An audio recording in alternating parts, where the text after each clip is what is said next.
sosial dan sekarang menjadi mengalami distorsi. Yang pertama dari pendidikan juga mengalami distorsi. Karakter bangsa juga mengalami distorsi. Begitu juga tentang kepemimpinan, tidak saja di kepemimpinan organisasi keagamaan, tetapi lebih-lebih juga kepemimpinan politik dan pemerintahan. Jadi dengan demikian panitia ini sungguh sangat jeli melihat satu momen, satu permasalahan besar, yaitu tentang pendidikan, karakter, dan kepemimpinan nasional. Rekan-rekan kita yang saya hormati, izinkan saya bicara tentang pendidikan.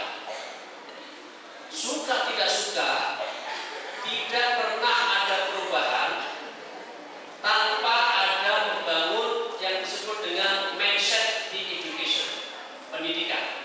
Karena pendidikan inilah sebuah kesadaran yang paling fundamental terjadinya perubahan bangsa dan era di dalam zaman apapun.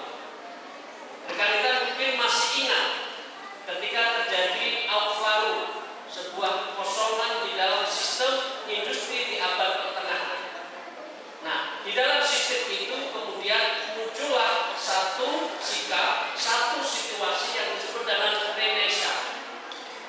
Satu kebangkitan kembali membentuk, menginginkan satu perubahan yang fundamental, dan perubahan fundamental itu tidak dimulai dari ekonomi, tidak dimulai dari militer, tidak dimulai dari sistem pertahanan, dan juga tidak dimulai dari sistem politik yang ada. Itu adik-adik. Jadi kalau Anda dan kita semua menginginkan adanya perubahan yang mendalam, mendasar di negeri ini, kunci pertama yang harus dirubah adalah orientasi pendidikan nasional kita.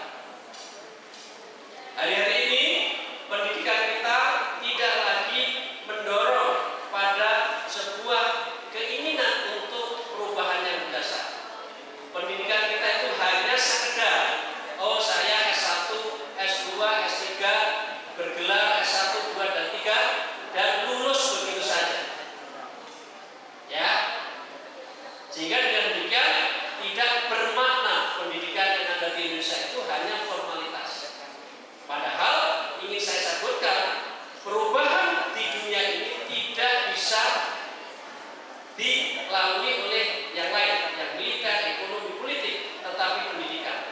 Karena pendidikan inilah yang mengubah mindset seseorang. Sehingga dengan